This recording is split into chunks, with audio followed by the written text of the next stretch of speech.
Assalamualaikum warahmatullahi wabarakatuh. Baik, di video kali ini saya akan membahas tentang bab 1 dasar-dasar logika.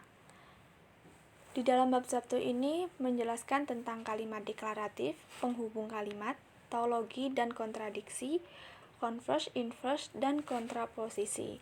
Dan yang terakhir adalah inferensi logika. Di dalam inferensi logika terdapat argumen valid dan invalid serta metode-metode inferensi.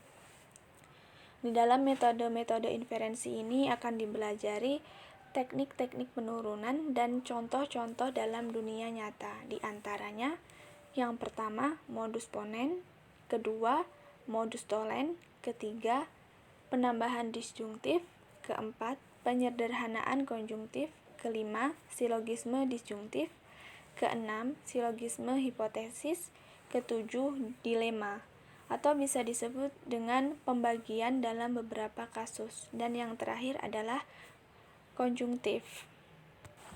Yang pertama, kita akan bahas kalimat deklaratif. Apa sih kalimat deklaratif itu? Kalimat deklaratif atau bisa disebut proposisi, yang artinya adalah kalimat yang bernilai benar atau salah, tetapi tidak keduanya. Seperti contoh, nomor 1, 2 ditambah 2 sama dengan 4. Nomor 2, 4 adalah bilangan prima. Nomor 3, Jakarta adalah ibu kota negara Indonesia. Nomor 4, penduduk Indonesia berjumlah 50 juta. Dari contoh di atas dapat diketahui benar salahnya. Contoh kalimat 1 dan 3 bernilai benar, sedangkan kalimat 2 dan 4 bernilai salah. Yang kedua adalah penghubung kalimat. Misal pada kalimat 4 adalah bilangan genap dan 3 adalah bilangan ganjil yang merupakan gabungan dari buah kalimat, yaitu 4 adalah bilangan genap dan 3 adalah bilangan ganjil. Dalam logika dikenal 5 buah penghubung seperti di bawah, ada simbol, arti, dan bentuk. Dan di dalam matematika ini digunakan huruf-huruf kecil seperti Pi, Q, dan R untuk menyatakan subkalimat dan simbol-simbol penghubung. Contoh, misal P menyatakan kalimat 4 adalah bilangan genap dan Q menyatakan kalimat 3 adalah bilangan ganjil. Dengan demikian, maka 4 adalah bilangan genap dan 3 adalah bilangan ganjil. Dapat dinyatakan dengan simbol P dan Q. Yang ketiga, tautologi dan kontradiksi. Tautologi adalah suatu bentuk kalimat yang selalu bernilai benar atau true, tidak peduli bagaimanapun nilai kebenaran masing-masing kalimat penyusunnya. Kontradiksi adalah suatu bentuk kalimat yang selalu bernilai salah atau false, tidak peduli bagaimanapun nilai kebenaran masing-masing kalimat penyusunnya. Contoh, tunjukkan bahwa kalimat Pi dan Q implikasi Q adalah tautologi dengan menggunakan tabel kebenaran. Penyelesaian bisa dilihat pada tabel berikut. Oleh karena baris pada kolom Pi dan Q implikasi Q bernilai true, maka Pi dan Q implikasi Q merupakan tautologi. Yang keempat, converse, inverse, dan kontraposisi. Converse adalah perubahan dari suatu sistem ke sistem lainnya. Inverse adalah pembalikan suatu susunan dari suatu susunan yang lazim, dan kontraposisi adalah kebalikan dari negasi pernyataan implikasi. Dari nilai kebenaran converse, inverse, dan kontraposisi dari implikasi dinyatakan pada tabel berikut.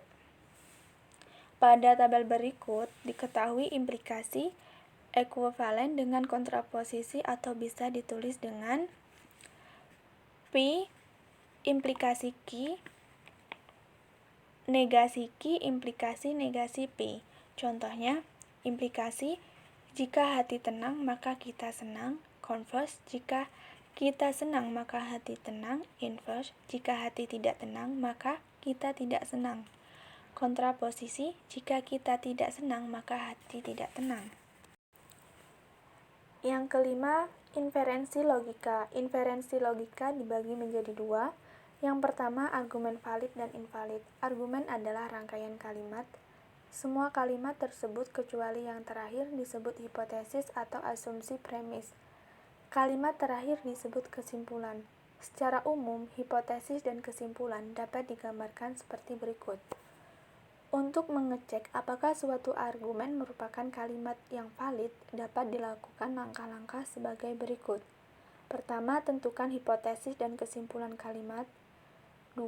Buat tabel yang menunjukkan nilai kebenaran untuk semua hipotesis dan kesimpulan. 3. Carilah baris kritis, yaitu baris di mana semua hipotesis bernilai benar. Yang keempat, dalam baris kritis tersebut, jika semua nilai kesimpulan benar, maka argumen itu valid. Dan jika di antara baris kritis tersebut ada baris yang dengan nilai kesimpulan salah, maka argumen tersebut adalah invalid. 2. Metode inferensi. Metode inferensi yaitu teknik untuk menurunkan kesimpulan berdasarkan hipotesis yang ada tanpa harus menggunakan tabel kebenaran. Untuk menentukan kevalidan adalah sebagai berikut. Yang pertama, menggunakan modus ponens. Modus ponens adalah aturan penarikan kesimpulan dapat ditulis seperti berikut. P maka Q dan P adalah keduanya dianggap benar, maka Q harus benar. Modus ponens berkaitan erat dengan aturan lain modus tonen. Secara biologis, modus ponens dapat dinyatakan sebagai berikut. Contoh, jika di Q terakhir suatu bilangan adalah 0, maka bilangan tersebut habis dibagi 10.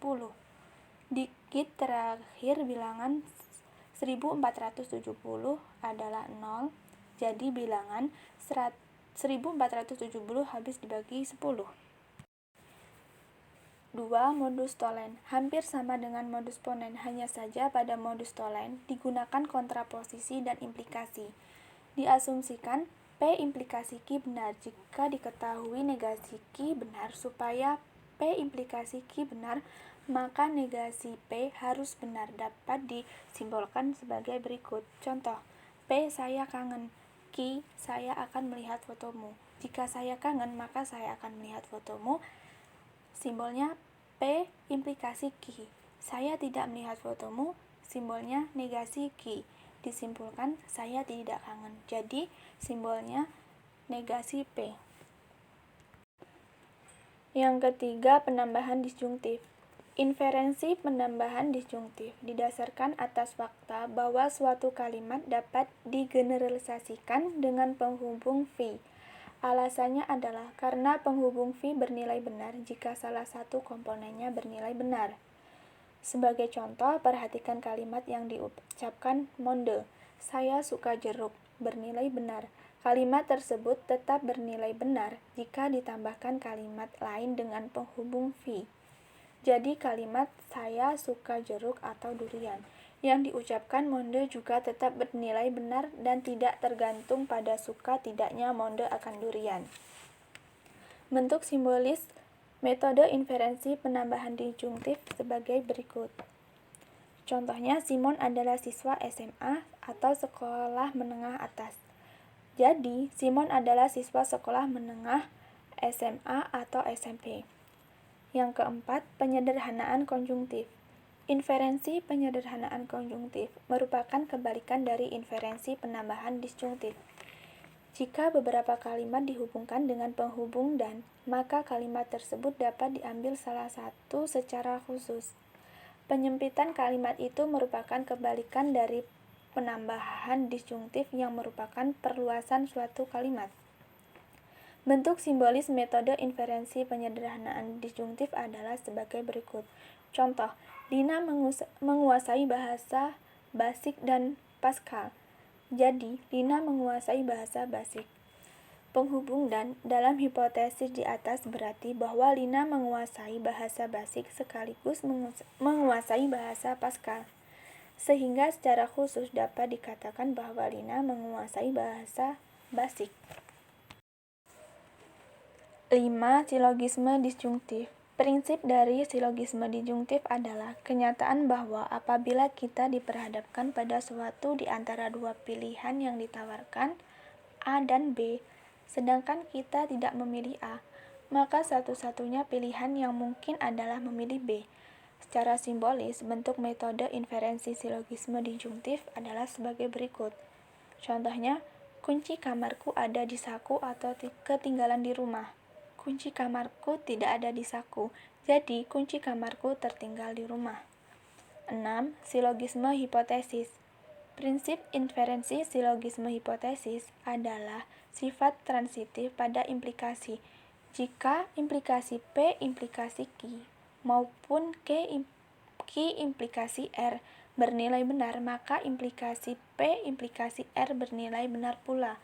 Secara simbolis, bentuk metode inferensi silogisme hipotesis adalah sebagai berikut. 7. Dilema atau pembagian dalam beberapa kasus. Kadang-kadang, dalam kalimat yang dihubungkan dengan penghubung V, masing-masing kalimat dapat mengimplikasikan suatu yang sama. Secara simbolis, bentuk metode inferensi dilema adalah sebagai berikut. Contoh, ada soal nanti malam Adi mengajak saya nonton atau mengajak saya makan di restoran. Jika Adi mengajak saya nonton, maka saya akan senang. Jika Adi mengajak saya makan di restoran, maka saya akan senang. Jadi, nanti malam saya akan senang. 8. Konjungtif. Sebenarnya, inferensi konjungtif ini sudah dibahas pada sub awal.